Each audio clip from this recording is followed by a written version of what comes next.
네, 오늘 전국 대담하기 위해서 청와대 행정관 지낸 서성교 바른정책연구원장, 저희 YTN의 객원 해설위원 유용화 박사 초대했습니다. 안녕하십니까? 네, 안녕하세요. 오늘 5.18 37주년 기념식, 유 박사님 어떻게 보셨습니까? 네, 문재인 대통령의 연설이 상당히 감동적이었고요. 국민적 공감대를 이루었다고 생각합니다. 특히 그 유가족 중에 한 사람이 나와서 편지를 읽지 않았습니까? 네, 그거를 끌어안아주고 같이 눈물을 흘린 모습은 우리나라 지도자 대통령이 국민의 아픔을 같이 한다.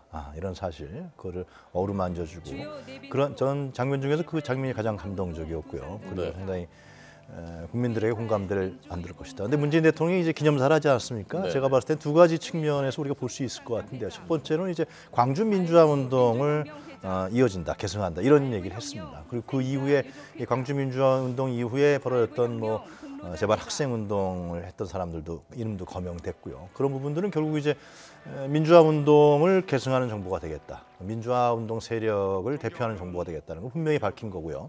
두 번째는 이제 촛불혁명을 얘기했습니다.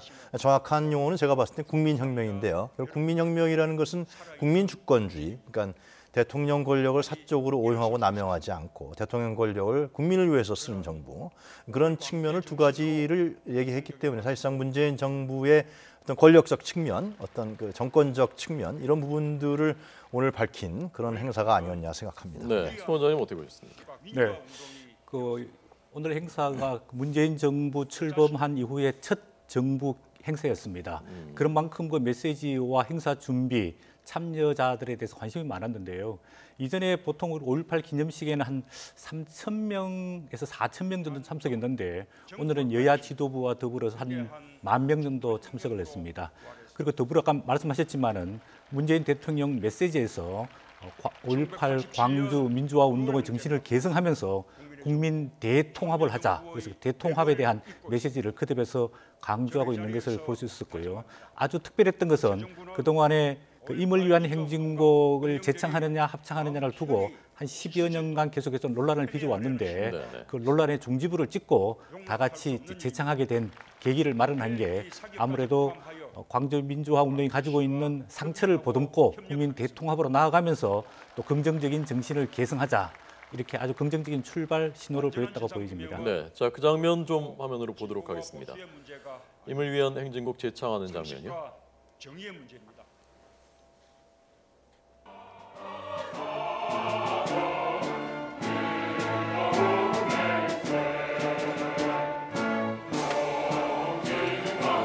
지금 보니까 그 어떤 참석자들은 이렇게 주먹을 쥐면서 구호를 외치는 그 자세로 이렇게 부르고, 대통령은 옆 사람들과 함께 이렇게 손을 잡고 이렇게 손을 흔들면서 부르고.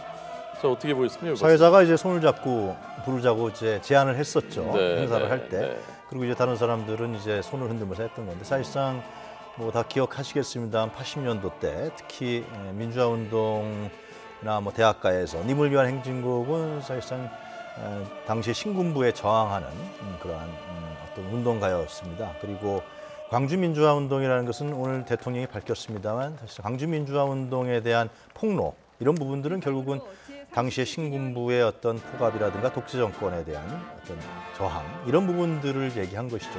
근데 이제 사실 저는 이런 생각이 들었어요. 오늘 보면서요. 사실상 이게 민주정부 1기가 아니잖아요. 김대중 노무현 정부가 있었는데 왜 지금에 와서 새삼스럽게 이러한 님을 위한 행진곡을 재창하는 게 감동적이고 광주 시민들에겐 더 공감을 줬을 것이냐. 그래서 과거 이제 9년 동안 이 재창하던 것을 합창으로 바꾸면서 마치 광주 민주화 운동을 국가적 차원에서 정권적 차원에서 인정하지 않는 거로 비추었다는 것입니다. 그게 굉장히 문제가 있었던 것이죠.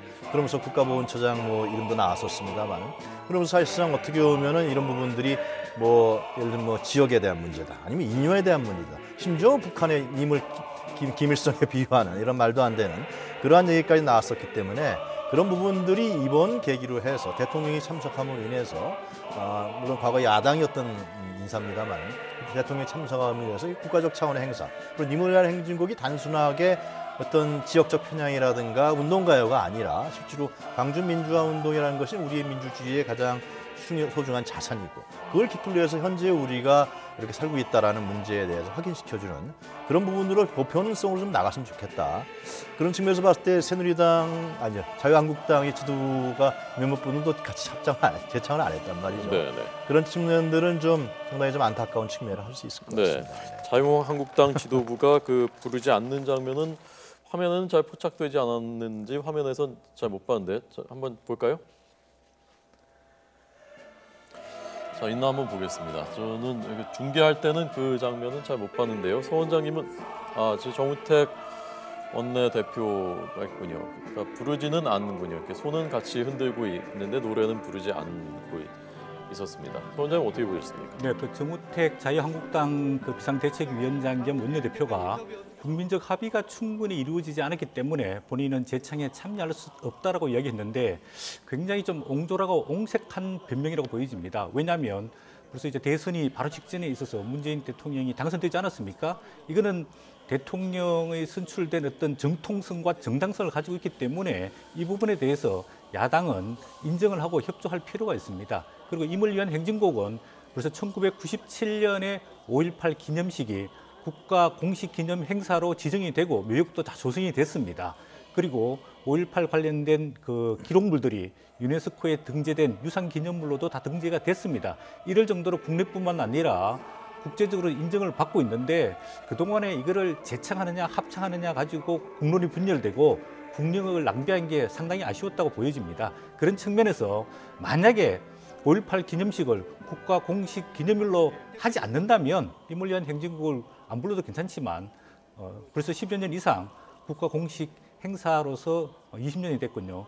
행사를 해왔기 때문에 이런 임을 위한 행진곡 그리고 그 내용을 보면 또 우리 40대, 50대들이 학교 다닐 때 민주화 운동하면서 이 민주화 운동의 어떤 상징적이고 대중적인 운동 가요 아닙니까? 이런 부분에 대해서 국민적 정서적 공감대를 이해해가지고 야당도 이 정도는 같이 따라 부르고 국민과 소통하는 그런 모습을 보여주는 게 바람직스럽지 않을까 그렇게 보여집니다. 임을 위한 행진곡이 뭐 언론에 많이 보도됐습니다만 과거에 이제 광주 항쟁 때 그 야학을 같이 했었죠. 윤상원 씨하고 박기순 씨가 야학을 같이 하다가 광주 항쟁이 일어나면서 이제 그 윤상원 씨는 광주도청 전남도청에서 끝까지 시민구로 남아서 개헌군한테 사살됩니다.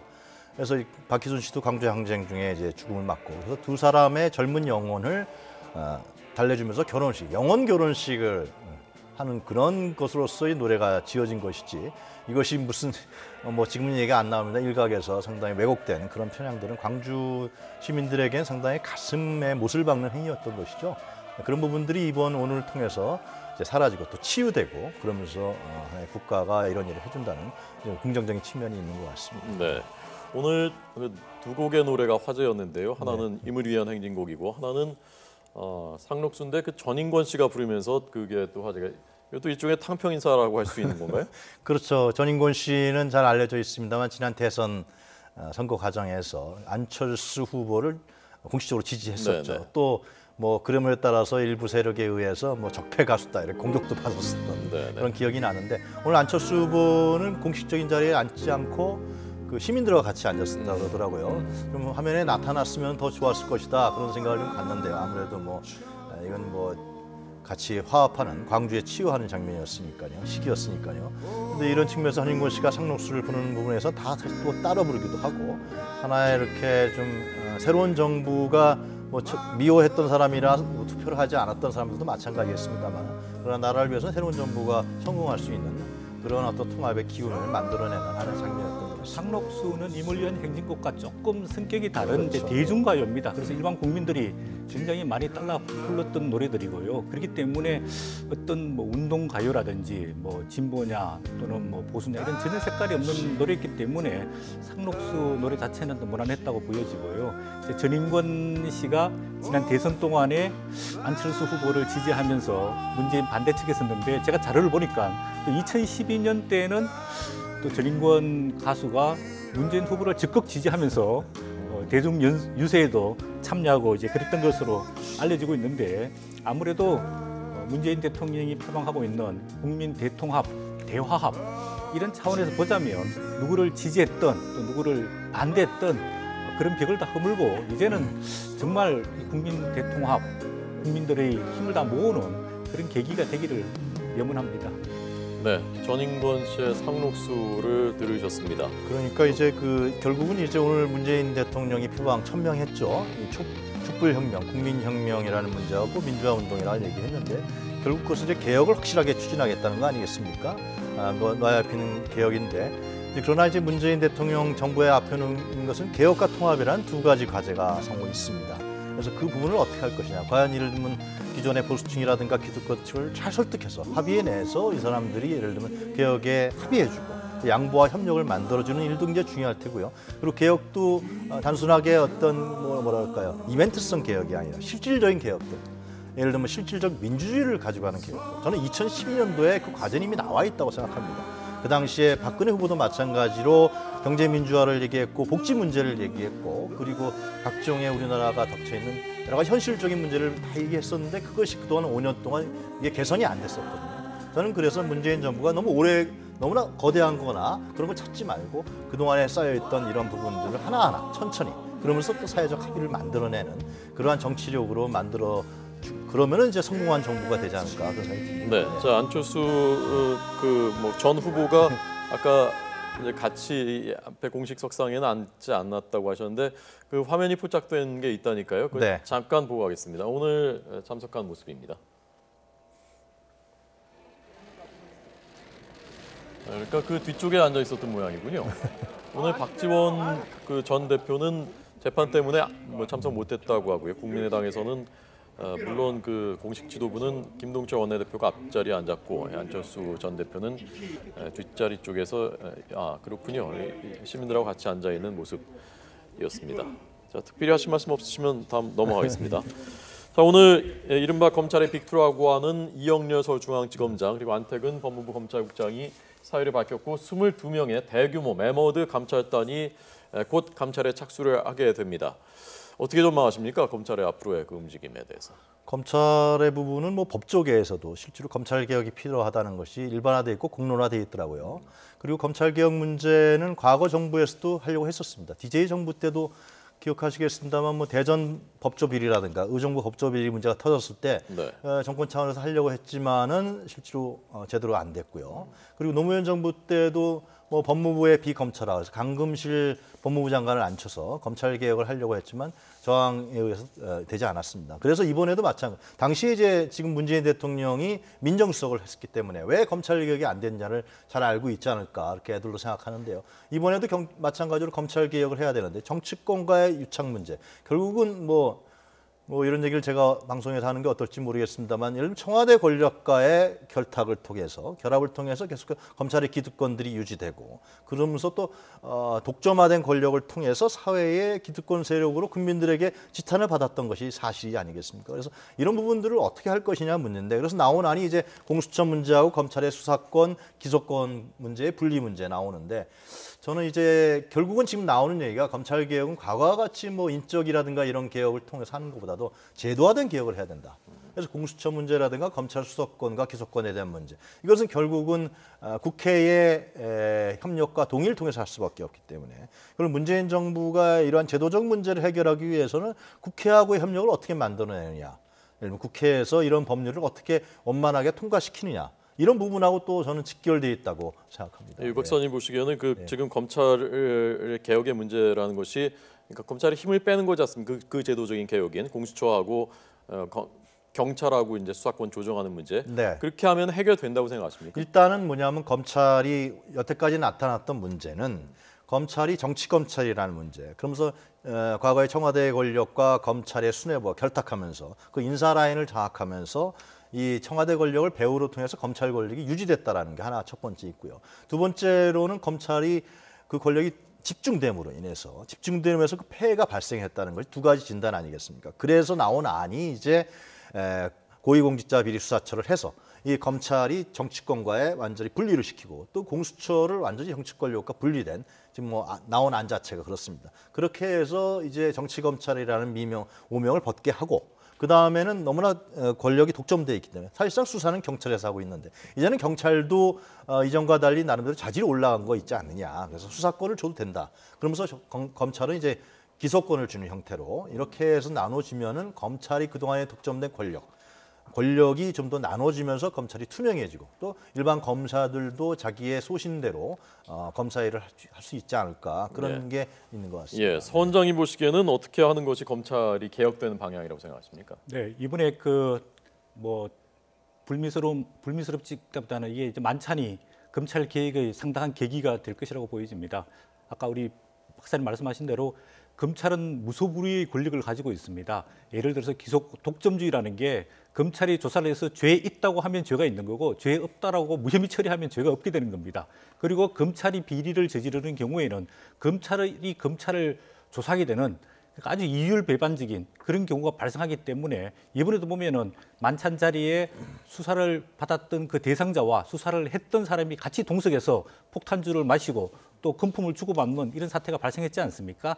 그래서 검찰이 문제가 있을 경우에는 검찰을 수사할 수 있는 기관이 있어야 됩니다. 그게 쉽게 말하는 이제 고위공직자 비리수사처 공수처입니다. 그다음 두 번째로는 검찰이 기소 독점주의를 갖고 있기 때문에 죄 있는 사람도 죄 없다 하면 죄가 없고 죄 없는 사람도 죄 있다 하면 죄 있게 되는 이런 독점적인 권력을 갖고 있는데 이 기소 독점주의를 분리시켜서 경찰 일부에도 또는 감사원 일부에도 기소권을 분배하는 게 검찰의 권력 독점주의와 폐해를 막는 지름길이라고 보여집니다. 네, 과거에도 검찰개혁 얘기가 여러 차례 나왔습니다만은 결국 정권 입장에서 보면 검찰은 잘 드는 칼이고 앞서 말씀하신 대로 정치 권력과 검찰 권력이 결합되면 엄청난 힘을 맞습니다. 갖게 예. 되는 것이고 네. 그러니까 그걸 포기하고 싶지 않아지는 것이고 그러니까 처음에는 그 잘 드는 칼로 쓰다가 정권 마지막으로 가면은 그 칼에 자신들이 베이는 이런 양상이 계속 반복되어 왔었단 말입니다. 네. 그걸 반복하지 않으려면 어떻게 해야 된다고 생각하십니까? 결국 그것이 이제 제도적 틀로 법률로 제도화시키는 길 외에는 없다라는 것이 현재 이제 헌법학자라든가 아니면 이제 법률 전문가들에게 공통된 의견입니다. 이번에 문제가 드러났던 이제 검찰국장만 해도요, 그 돈 봉투를 돌렸다고 하는 사실상의 인사를 담당하는 자리입니다. 검찰국장이. 네. 그렇기 때문에 결국은 그 사람이 뭐 하여튼 언론에 보도된 바에 따르면 우병우 전 수석이랑 뭐 1000여 차례 통화를 했다는 거 아닙니까? 결국 그렇다 그러면 현재의 그러면 그 사람이 인사를 했다 그러면 우병우 사단이 검찰의 고위직으로 지금 있다라는 것을 우리가 추정할 수가 있습니다. 뭐 이름도 뭐 일부 언론에 보도가 됐습니다만은 그렇기 때문에 결국은 이제 대통령이 이 문제를 수사하라. 그것은 결국은 기존의 검찰에서 이렇게 청와대 권력과 연결돼서 예를 들면 검찰 고위직을 차지했던 사람들을 정리해내지 않으면은 결국 그것은 일명 우병우 사단이라 불리는 그러면 검찰의 어떤 개혁 자체가 물거품이 될 수가 있다. 근데 이제 말씀하셨습니다만 제일 중요한 거는 제가 봤을 때 검찰의 저항입니다. 그러니까 과거에 김대중 정부라든가 노무현 정부 때 그것을 그런 개혁 부분을 뭐 회피하거나 지연하거나 아니면 집단적 저항을 통해서 예를 들면 지금 이런 이제 새 정부가 검찰 개혁을 하겠다 그랬을 때 예를 들면 일반 평검사가 저항할 수도 있는 문제입니다. 이건 충분히 예측을 청와대에서 해야 되는데 검찰 저항에 대한 문제인데 그럼 검찰 저항 문제를 어떻게 최소화시키고 또 그들을 설득해서 사실상 합의를 끌어내야 되는 문제가 있습니다. 법률적으로 제도화하는 문제도 있겠지만은 뭐 그거는 뭐 한국당도 제가 봤을 때는 동의할 거라고 생각하는데 그런 검찰의 저항을 최소화시키면서 그들이 본연의 업무를 할 수 있도록 설득하고 합의해내는 과정 그리고 법률적으로 제도화하는 과정 이런 부분들이 결국은 청와대에서 문재인 정부가 해야 될 숙제라고 여겨지는데 이것도 늦춰지면 안 되는 것이죠. 지금 앵커께서 지적하신 대로 후반기로 갈수록 중반기가 지나면 권력은 검찰에 또 의존할 수밖에 없는 겁니다. 검찰이 그걸 너무나 잘 알고 있어요. 실제로. 그래서 더킹이라는 뭐 영화를 보신 국민들 있겠지만 뭐 그것이 사실이 아닐 수도 있지만 상당히 그런 메커니즘을 보여주는 영화 아니었습니까? 그래서 초반기에 과연 진짜 조국 수석은 뭐 1년 안에 하겠다 그랬는데 제가 보기에는 좀 더 땡겨서 지금 국민적인 합의가 이루어지고 있으니까 네. 검찰의 저항을 최소화하면서 어떻게 제도화시키는 노력을 하느냐 네. 이런 부분들이 과제인 것 같습니다. 예. 자 마지막으로 함께 지금 문제가 되고 있는 건 특수활동비라는 건데요. 이 문제는 어떻게 해결하는 게 어떤 방향이 바람직한 방향이라고 보시니 서 원장님 견해를 듣겠습니다. 네, 1년에 정부 전체 예산 중에서 특수활동비가 약 한 8,900억 정도로 굉장히 많습니다. 이번에 그 서울지검장과 검찰국장들 만찬 회동에서도 이 특수활동비로 뭐 봉투를 주고받았다 이런 이야기가 있는데 원래 네네. 특수활동비는 기밀이 유지가 되는 정보나 수사 활동에 쓰게끔 돼 있는 겁니다. 그런데 통상적으로 보면 이게 특수활동비가 호주머니 돈이 돼가지고 일방적으로 사적으로 쓰여지는 경우가 굉장히 많습니다. 이게 검찰뿐만 아니라 뭐 국정원, 또 청와대, 또 국회도 심지어 이런 특수활동비가 많은데 네. 이 특수활동비에 대한 어떤 투명화, 공개성 이런 것들 좀 필요하다고 보여집니다. 지금까지 특수활동비는 영수증 첨부가 되지 않고 사용처가 밝혀지지 않기 때문에 개인 사적으로 쓰는 경우가 굉장히 많았었거든요. 이런 부분에 대해 가지고 좀 제도적인 보완 이런 게 있을 필요가 있고 첫 번째로는 특수활동의 목적을 분명하게 명시를 하고 그 돈을 이렇게 타가는 네. 염출해가는 그리고 쓰고 난 다음에는 그 사용 목적에 맞게끔 사용되었는지 그거를 정확하게 규명하는 어떤 제도적인 장치 보완 이런 게 필요하다고 보여집니다. 네, 알겠습니다. 오늘 서성교 원장님, 유용화 박사님 두 분 잘 들었습니다. 고맙습니다.